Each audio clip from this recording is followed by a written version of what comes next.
தொடர்கின்றன. பட்டா வழங்க கோரி திருவொற்றியூர் நகராட்சியை முற்றுகையிட்டு மக்கள் போராட்டத்தில் ஈடுபட்டனர். திருவொற்றியூர் பெரியார் நகரில் 1000க்கும் மேற்பட்ட மக்கள் பல ஆண்டுகளாக வசித்து வருகின்றனர். இந்த இடத்திற்கு பட்டா வழங்க கோரி பலமுறை மனு அளித்தும் பட்டா வழங்க அதிகாரிகள் எந்தவித நடவடிக்கையும் எடுக்கவில்லை. இதனை கண்டித்து பெரியார் நகர் பகுதி மக்கள் தங்கள் ரேஷன் கார்டுகளை கையில் ஏந்தியபடி திருவொற்றியூர் நகராட்சி அலுவலகத்தை முற்றுகையிட்டு போராட்டத்தில் ஈடுபட்டனர். 5 வருடங்களாக மக்களுக்கு பட்டா தரும்போது 50 மக்களுக்கு ஏன் பட்டா தரவில்லை?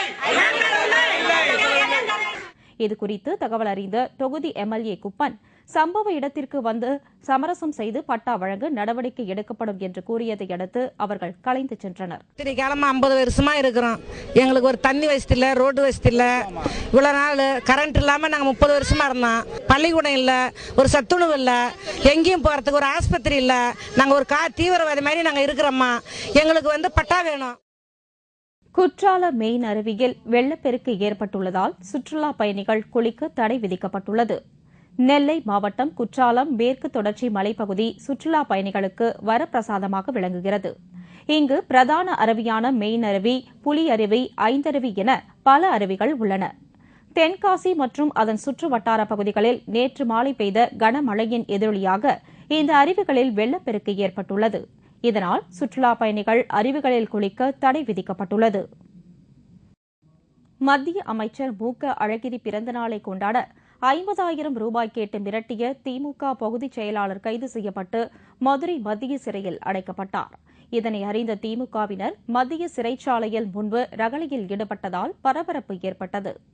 மதுரை திமுக பகுதி செயலாளர் ஓச்சுபாலு இவர் மத்திய அமைச்சர் மு.க. அழகிரி பிறந்தநாளை கொண்டாடுவதற்காக தனியார் வங்கி ஊழியர் மோகன்தாஸிடம் 50,000 ரூபாய் பணம் கேட்டு மிரட்டியதாக கூறப்படுகிறது. 50,000 ரூபாய் கொடுக்க முடியாதா அப்படின்னு சொல்லிதான் என்னை அடிச்சு துன்புறுத்தினே. அவங்க அழகிரி பிறந்தநாளுக்கு நான் பணம் கொடுக்கலன்ற ஒரே காரணத்தை வச்சு ஒச்சுபால அழகுராஜா அவங்க 2 பேரும் சேர்ந்து அந்த குண்டரோட மற்றவர்களோட சேர்ந்து என்னை அடிச்சு 2 காலையிலையும் உடைச்சாங்க.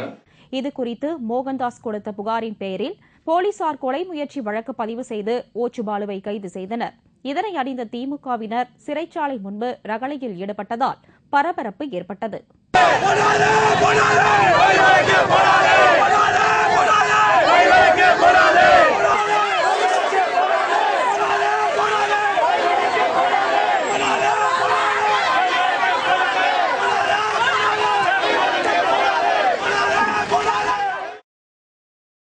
புழல் ஒன்றிய தேமுதிக சார்பில் நடைபெற்ற ஆலோசனைக் கூட்டத்தில் கேப்டன் பிறந்தநாளை முன்னிட்டு 50 இடங்களில் பெயர் பலகை மற்றும் கல்வெட்டு திறக்கப்படும் என தீர்மானம் நிறைவேற்றப்பட்டது. புழல் ஒன்றிய தேமுதிக சார்பில் மணலிபுதூரில் ஆலோசனைக் கூட்டம் நடைபெற்றது.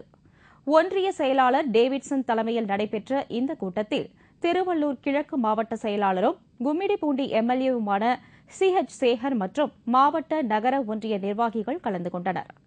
கேப்டன் பிறந்தநாளை முன்னிட்டு புழல் ஒன்றியம் சார்பில் 50 இடங்களில் பெயர் பலகை மற்றும் கல்வெட்டுகள் திறப்பது, வீடு வீடாக சென்று இனிப்புகள் வழங்குவது உள்ளிட்ட பல்வேறு தீர்மானங்கள் நிறைவேற்றப்பட்டன. ஆரணியில் கேப்டன் பிறந்தநாளை முன்னிட்டு மாவட்ட பார்வை இழப்பு தடுப்பு சங்கமும் கண்ணமங்கலம் பேரூராட்சி தேமுதிகவும் இணைந்து இலவச கண் சிகிச்சை முகாம் நடத்தியது. இந்த முகாமை திருவண்ணாமலை வடக்கு மாவட்ட செயலாளர் ஜெய்சன் ஜாக்கப் துவங்கி வைத்தார். இதில் ஏராளமான ஏழை எளிய மக்களுக்கு கண் சிகிச்சை அளிக்கப்பட்டது. இதேபோல் தூத்துக்குடி மாவட்டம் திருச்செந்தூர் அரசு போக்குவரத்து பணிமனையில் தேமுதிக தொழிற்சங்க பெயர் பலகை திறப்பு விழா மற்றும் கொடியேற்று விழா நடைபெற்றது. தூத்துக்குடி தெற்கு மாவட்ட செயலாளர் சண்முகராஜா கலந்து கொண்டு பெயர் பலகையை திறந்து வைத்தார்.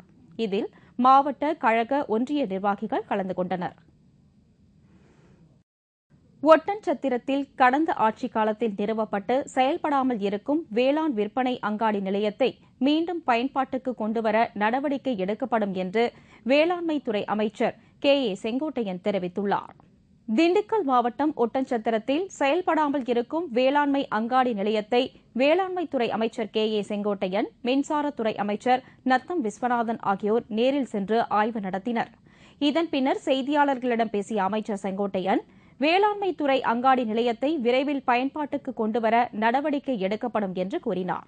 இதைத் தொடர்ந்து மாவட்ட ஆட்சியர் அலுவலகத்தில் நடைபெற்ற குறைதீர்ப்பு கூட்டத்தில் விவசாயிகளின் குறைகளை அமைச்சர்கள் கேட்டறிந்தனர். இதேபோல் கடலூர் மாவட்டம் முழுவதும் உள்ள துறைமுகங்களை மீன்வளத்துறை அமைச்சர் ஜெயபால் பார்வையிட்டு ஆய்வு செய்தார். அப்போது அமைச்சர்கள் MC சம்பத், செல்வி ராமஜெயம், மாவட்ட ஆட்சியர் அமுதவல்லி உட்பட பலர் உடன் இருந்தனர். இதேபோல் சத்தியமங்கலத்தை அடுத்த தேவாங்கபுரத்தில் உள்ள கைத்தறி நெசவாளர் கூட்டுறவு விற்பனை சங்கத்தில் அமைச்சர் ரமணா ஆய்வு செய்தார். தூத்துக்குடி மாவட்டம் திருச்செந்தூர் அருகே அமைந்துள்ள புனித தோமையா தேவாலயத்தில் கொடியேற்று விழா சிறப்பாக நடைபெற்றது. திருச்செந்தூர் வட்டம் வீரபாண்டியன் பட்டினத்தில் பழமை வாய்ந்த புனித தோமையார் ஆலயம் உள்ளது. இந்த தேவாலயத்தின் 125வது ஆண்டு விழாவை முன்னிட்டு கொடியேற்று விழா நிகழ்ச்சி நடைபெற்றது. தூத்துக்குடி மறை மாவட்ட ஆயர் யுவோன் அம்ப்ரோஸ் தலைமையில் நடைபெற்ற இந்த நிகழ்ச்சியில் ஏராளமானோர் கலந்து கொண்டு பிரார்த்தனை செய்தனர். இதேபோல் திருச்சி காட்டூர் புனித பிலோமினம்மாள் ஆலயத்தின் கொடியேற்று விழா சிறப்பாக நடைபெற்றது. இந்த விழாவில் ஆயிரக்கணக்கானோர் கலந்து கொண்டு பிரார்த்தனை செய்தனர்.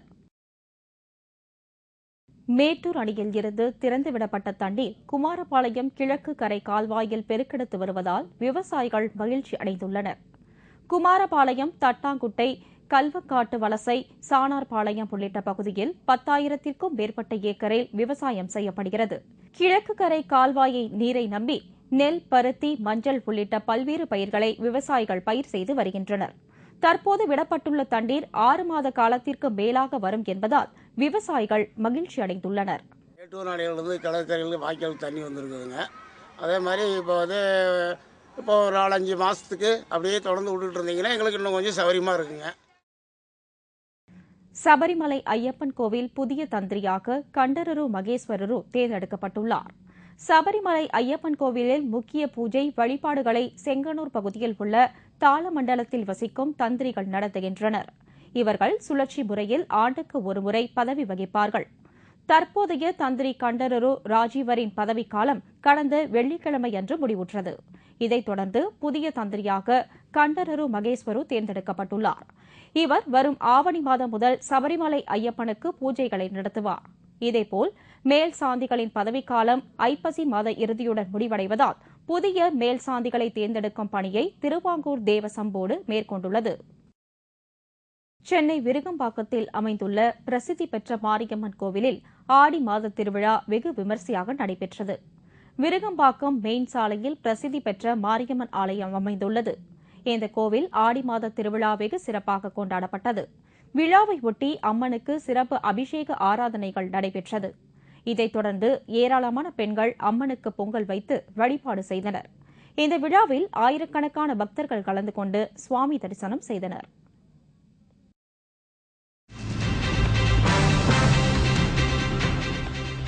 சிங்கத்தின் கூண்டுக்குள் தங்கியிருக்க முடிவு. உக்ரைன் நாட்டுக்காரரின் விபரீத திட்டம். விவரம் இடைவேளைக்கு பிறகு.